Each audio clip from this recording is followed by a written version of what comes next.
Hello everybody and welcome to the Daily Splat. Today is the 15th of February 2011 and today I am going to talk about a book recommendation. It's a book that's taken me around 2 years to actually successfully finish reading. It is Terry Pratchett's The Fifth Elephant. Now that's not because it's a particularly big book. I mean, you know, it's standard, about 460 pages. It's another Discworld novel, of course. The reason it took me so long, I should get into before I talk about the book itself. I started reading this a couple of years ago. I was working my way through the Pratchetts at quite a very alarming pace. This is the 24th book. I actually own all the ones preceding it as well. But good books, really good. Well, I think they're good books.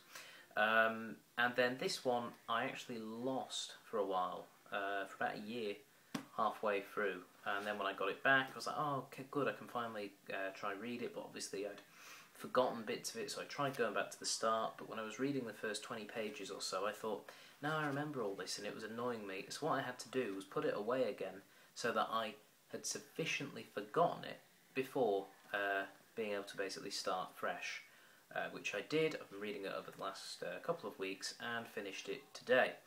Okay, now on to the booky bits itself. Now, for those of you who don't know, Terry Pratchett is a British fantasy author,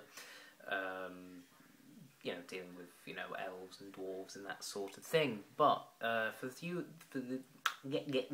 learn how to talk. Hold on, start again. For those of you who are not fans of the fantasy genre, you know, or even if you're just not that into it, you know, you saw Lord of the Rings, thought it was cool, went and picked up the book and went, oh, it's hard to read, or something like that, or if you just can't quite get into it, I would recommend the Terry Pratchett books because they are, as much as they are fantasy books, they are very, very relatable to our experiences, to the human experience. They are comedic, they explore some very interesting themes and ideas, but they do it through the guise of fantasy. So, for example, going back to a previous book, there was one where I can't even remember the name of it now. Maybe it'll be in the list of books by Pratchett. But it was a book that was about films, moving pictures. How could I forget that?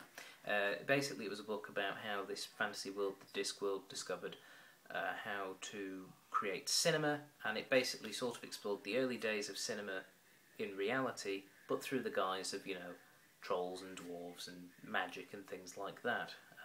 It's quite clever and it is extremely well written.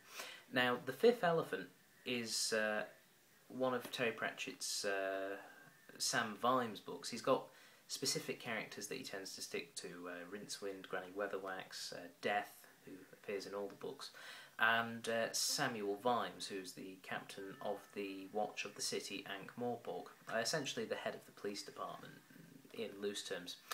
This book is about when he is sent to be an ambassador to a far-off kingdom called Uberwald, which is home to dwarfs, vampires and werewolves. And there's a bit of a diplomatic hoo-ha.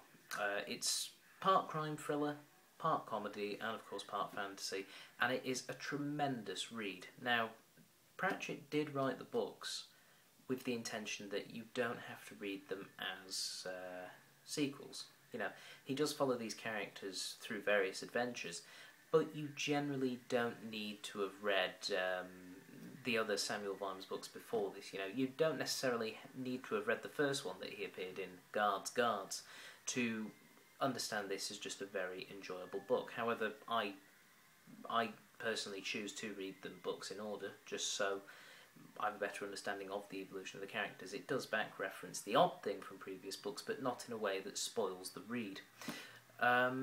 Yeah, so if you're after a crime thriller with a bit of a twist, or just something to make you laugh, I would recommend Terry Pratchett's The Fifth Elephant. This is the cover with the big old elephant on it. So there you go, that's what it looks like. Tremendous book, and it cost me $25 at Angus and Robertson's apparently. So there you go, a good read. It lasts you 2 years in some cases. Okay, that's all for today. Just wanted to share that with you. Feel free to ignore the advice if you want, or take it on board. I don't know. I'm not your mum. I can't tell you what to do. Okay. Until tomorrow. Bye bye.